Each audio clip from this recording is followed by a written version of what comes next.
Hello everyone. Varalakshmi வெளியிட்ட வீடியோவால் ரசிகர்கள் அதிர்ச்சி அப்படின்னு நடந்திருக்கு. நடிகை வரலட்சுமி சரத்குமார் தனது சமூக வலைதளத்தில் வெளியிட்டுள்ள புகைப்படம் ரசிகர்களிடையே பெரும் அதிர்ச்சியை ஏற்படுத்தியிருக்கிறது. போடா போடி படத்தின் மூலம் திரையுலகில் கதாநாயகியாக அறிமுகமானவர். பின் தொடர்ந்து தாரைத்தப்பட்டை, விக்ரம் வேதா, மாரி 2 ஆகிய படங்களில் முக்கிய கதாபாத்திரங்களில் நடித்திருந்தாங்க. மேலும் சர்க்கார் மற்றும் சண்டைக்கோழி ஆகிய படங்களில் வில்லியாக நடித்து மிரட்டியிருந்தார். தமிழ் மட்டுமின்றி தெலுங்கிலும் தனக்கென தனி மார்க்கெட்டை நடிகை வரலட்சுமி சரத்குமார் உருவாக்கியிருக்கிறாங்க அப்படின்றது குறிப்பிடத்தக்கது. இந்த ஆண்டு இவர் நடிப்பில் வெளிவந்த மதகத ராஜா திரைப்படம் பெரும் அளவில் வெற்றி பெற்றிருக்கு. கடந்த ஆண்டு தனது காதலர் நிக்கோலா என்பவரை திருமணம் செய்து கொண்டார். தற்போது ஜீ தமிழில் நடைபெற்று வரும் நடன நிகழ்ச்சியில் நடுவராக இருக்கிறாங்க.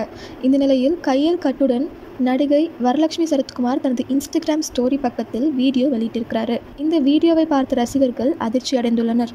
இதில் அவர் ஒரு படத்தின் படப்பிடிப்பின் போது சண்டை காட்சியில் தனது கட்டைவிரல் காயம் ஏற்பட்டுள்ளதாக கூறியிருக்கிறாங்க.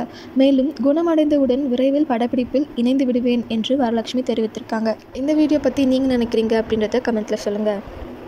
இதே மாதிரி லேட்டஸ்ட்டு சினிமா நியூஸ் அப்டேட்க்கு இந்த சேனலை சப்ஸ்கிரைப் பண்ணிக்கோங்க.